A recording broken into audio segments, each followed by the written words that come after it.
Good day, I am Rona Cabajog and I am a teacher applicant at Senior High School ABM Truck.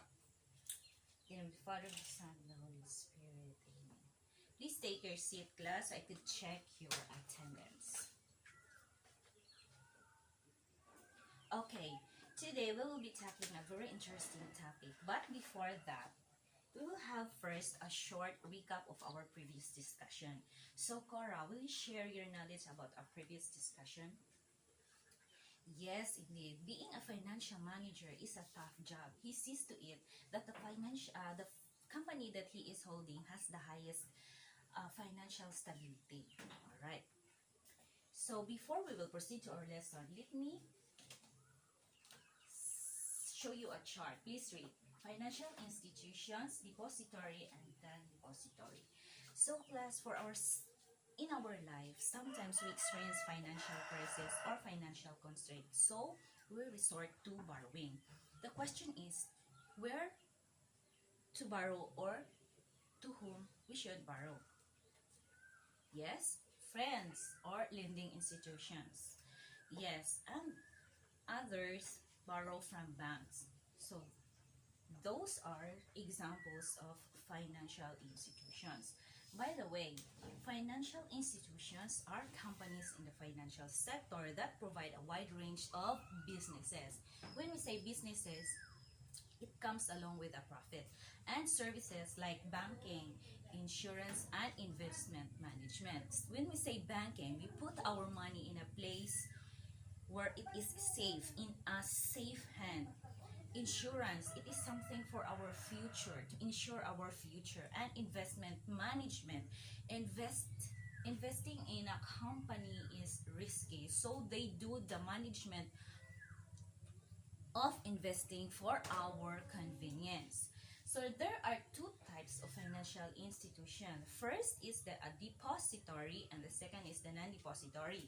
Depository accepts monetary deposits from their savers and lend it to their borrowers.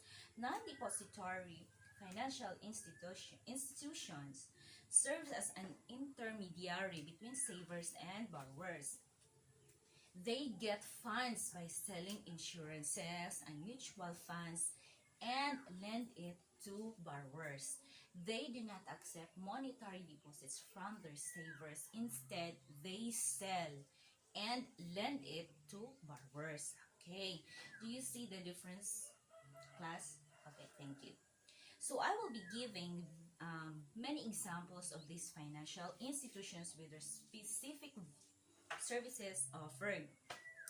First is commercial bank. Commercial bank accepts deposits from public and offers security to their customers. They also offer checking accounts, internet banking, mobile banking, and investment management for our convenience, and they charge their customers, clients for their profit. That's how they get their funds, and of course they lend money also. Savings bank, this is the typical bank that we know. They accept deposits from individuals and simply lend it to borrowers.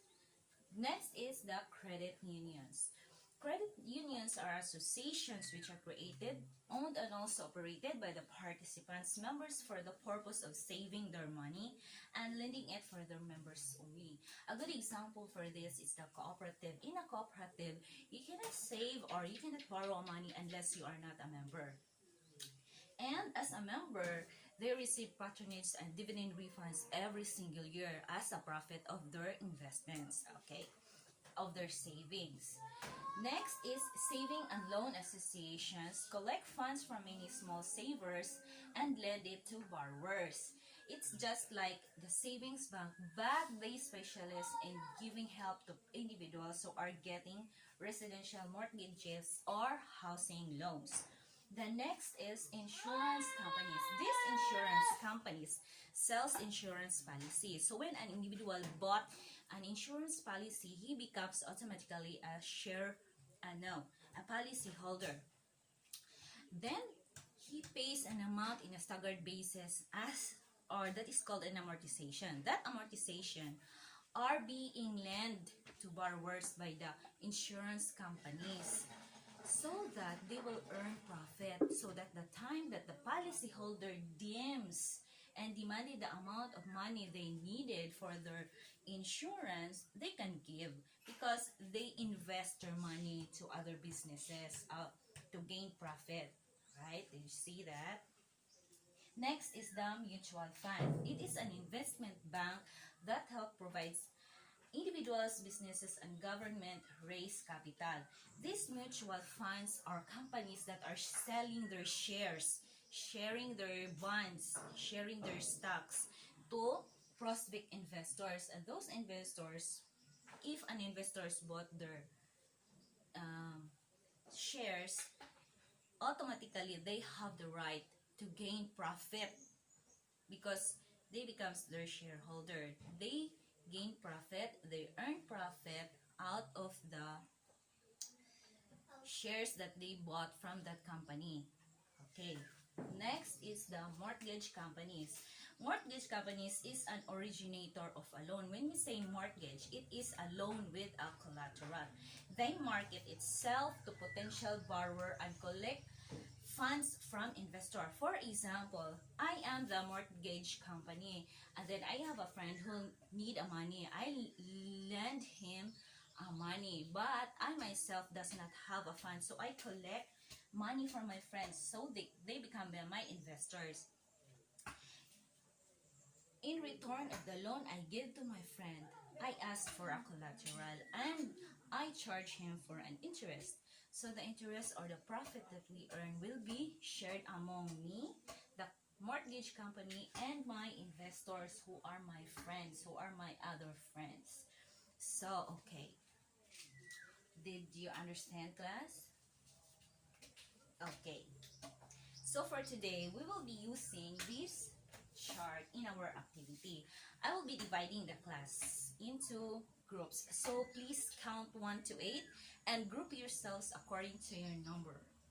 Select our representative in your group and discuss among the group on how classifying the following examples as to which type of financial institutions they belong.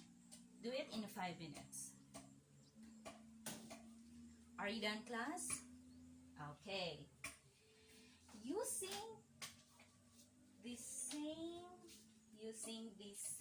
groupings, I have here specific situations, and you are to decide where or which financial institution should you go for your specific needs. Please read the following institution, understand it, and choose which financial institution should you go.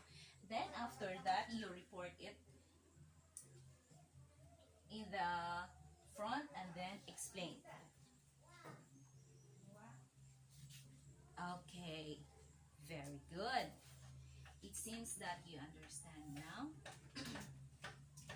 You know, class, these financial institutions are very essential in our economy.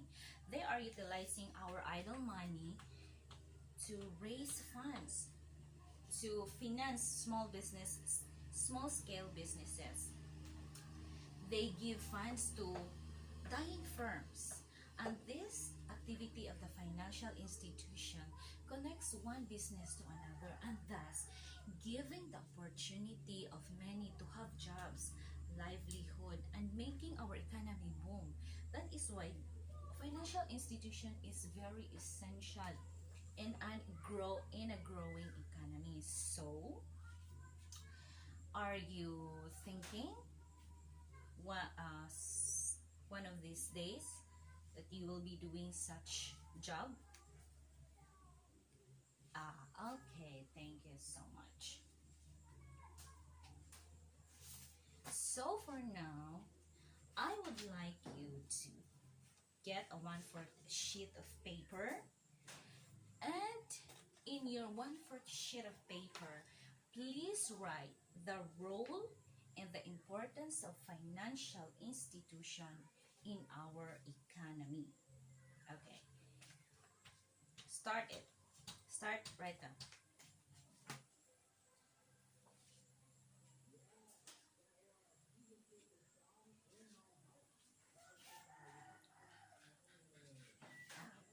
Are you done? Please pass your paper. So for your assignment, please do an advanced reading about the central banks and its role to our financial institutions and to our economy. That ends our lesson for today.